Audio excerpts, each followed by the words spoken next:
Dito, creatives is your new targeting. Ang scaling kay Andromeda is through creatives. Dito kasi paramihan ng ad set, right? Yes, sir. Paramihan ng ng ad set, paramihan ng interest para mabato ni Facebook kung kani-kanino or based dun sa interest mo. Dito kay Andromeda is creatives pa lang makikita na ni Facebook kung sino or para kanino yung creatives na to. Meaning, ganito siya.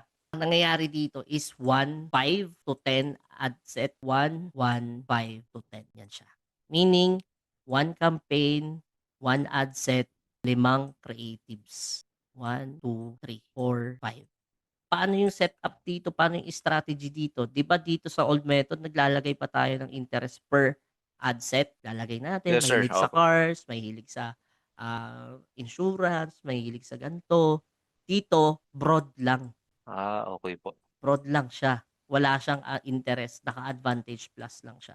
Ang gusto kasi ni Meta dito kay Andromeda, mas pinupush niya na mas user-friendly ang pagra-run mo ng ads. Hindi mo na kailangan pang stressin yung sarili mo kung matatamaan mo yung gantong interest. Dahil sa creatives pa lang, you already know or Meta, Andromeda is already nasala niya na yan, alam niya na kung kanino niya ipapatama. So,